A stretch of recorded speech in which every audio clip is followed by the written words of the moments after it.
USA ಸುಮಾರು 4500 kilometre ದೂರ ಇರುವಂಥ ವೆನೆಜುವೆಲಾ ಮೇಲೆ ಟ್ರಂಪ್ ಬಾಂಬಿಂಗ್ ಮಾಡಿದರು. ತಮ್ಮ ಮಿಲಿಟರಿ ತಂಡಕ್ಕೆ ಈ ರೀತಿಯಾದ ಆರ್ಡರ್ ನೀಡಿದಂಥ ಟ್ರಂಪ್ ಅವರು ತಮ್ಮ ಮಿಲಿಟರಿ ಸೂಪರ್ ಪವರ್ನ ಯೂಸ್ ಮಾಡಿ ಕೇವಲ 30 ನಿಮಿಷಗಳಲ್ಲಿ ವೆನೆಜುವೆಲಾ ದೇಶದ ಪ್ರೆಸಿಡೆಂಟ್ ಹಾಗೂ ಅವರ ವೈಫ್ನ ಸೆರೆ ಹಿಡಿದು ತಂದಿದ್ದಾರೆ.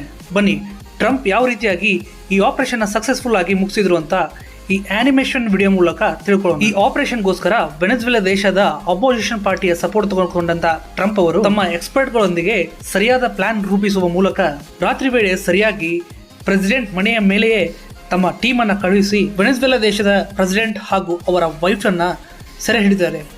USA ಮಿಲಿಟರಿ ತಂಡವನ್ನ ತನ್ನ ಮನೆಯಲ್ಲಿ ನೋಡಿದಂತ ವೆನೆಜುವೆಲಾ ದೇಶದ ಪ್ರೆಸಿಡೆಂಟ್ ಶಾಕ್ ಆಗಿರ್ತಾರೆ. ಇನ್ನು ಪ್ರೆಸಿಡೆಂಟ್ಗೆ ಅಷ್ಟೆಲ್ಲ ಸೆಕ್ಯೂರಿಟಿಗಳಿದ್ರು ಅವುಗಳನ್ನೆಲ್ಲ ಭೇದಿಸಿ USA ಮಿಲಿಟರಿ ತಂಡ ಅವ್ರನ್ನ ಹೊತ್ತು ತಮ್ಮ ದೇಶಕ್ಕೆ ಕರೆದೊಯ್ತಾರೆ. ಇದಕ್ಕೆ ಅನ್ಸುತ್ತೆ USA ನ ಸೂಪರ್ ಪವರ್ ಅಂತ ಕರೀತಾರೆ. ಡೊನಾಲ್ಡ್ ಟ್ರಂಪ್ ಅವರ ಈ ನಡೆಯ ಬಗ್ಗೆ ನಿಮಗೆ ಏನು ಅನ್ಸುತ್ತೆ ಅಂತ ಕಮೆಂಟ್ ಮಾಡಿ ತಿಳಿಸಿ.